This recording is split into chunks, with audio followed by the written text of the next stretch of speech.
Chapter 1. Where were you, Lord?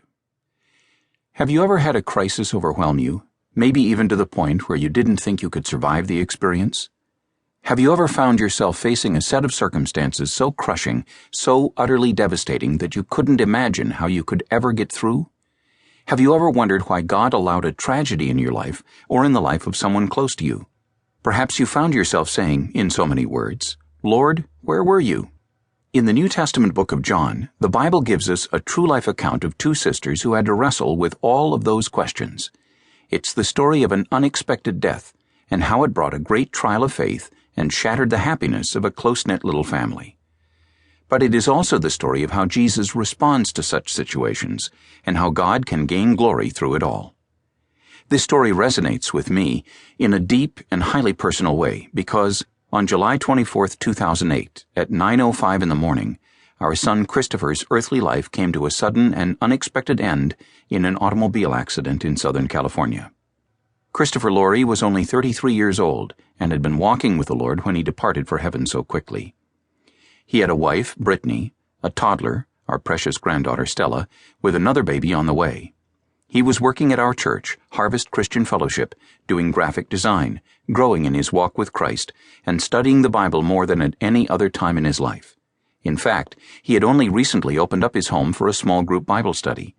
We were so proud of Christopher and Brittany's progress in the Lord and how he was blessing them.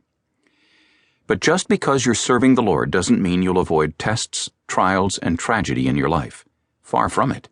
Satan, our determined enemy in the Christian life, will look for every opportunity to trip us up, whether through direct attack or little harassments from whatever angle he can manage. Christopher had been going through a few such trials this past summer, not long before his accident, so I had sent an email to him with these words. "Christopher, you are doing the Lord's work now, and the devil will attack you in strange ways. But think about it. You are doing cutting-edge graphics that are helping to get the gospel out around the world. You are involved in a home Bible study that is touching your friends and family. You are realizing your God-given potential. And you know what? Better things are coming. God has blessed you, and the enemy will simply attack. So keep doing what you're doing. That's what I always have done. When attack comes, I batten down the hatches and go at it even harder, because I know the enemy's objective is to distract and discourage me. When Nehemiah was building the walls of Jerusalem, he came under criticism and attack for it. So you know what he did? He just kept building that wall. And that's what you need to do too. Mom and I love you very much, and we are proud of you and Brittany. P.S. We like Stella quite a bit too." We knew he would appreciate the humor of that last line because we are just head over heels in love with little Stella. So Christopher wrote me back. "Dad, thank you so much for your loving encouragement. I am so thankful for what the Lord has done in my life the last couple years. I want what He wants for me. I have been blessed with the most wealth I have ever wanted. Loving parents, and a brother who serves the Lord and desires Him first.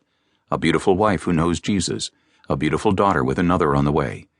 I am truly rich, and no man can take those things from me. I love you and Mom so very much. Please be safe in your travels. Talk to you soon. Love, Toph." Toph, or Topher, was his nickname, short for Christopher. My son had been excited about working on a documentary film called Lost Boy, that also came out in book form, which tells the story of my turbulent growing-up years, how God intervened in my life, and how I came to faith in Jesus Christ. Christopher had done all the graphics for the film and had responsibility for the art direction. I had waited a long time to tell that story, but finally felt like it was the right time. Looking back on my childhood and early years, I felt that the ink had dried, so to speak, and that I could now objectively tell the story.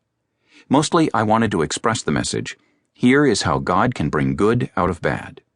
I had survived a crazy childhood, growing up in an alcoholic home, with my mom being married and divorced 7 times. But I came to Christ in high school at the age of 17 and turned my life over to the Lord. The stats all say that if you come from a divorced home, you will most likely end up divorced yourself. But by God's grace and against all odds, my wife and I just celebrated our 35th wedding anniversary.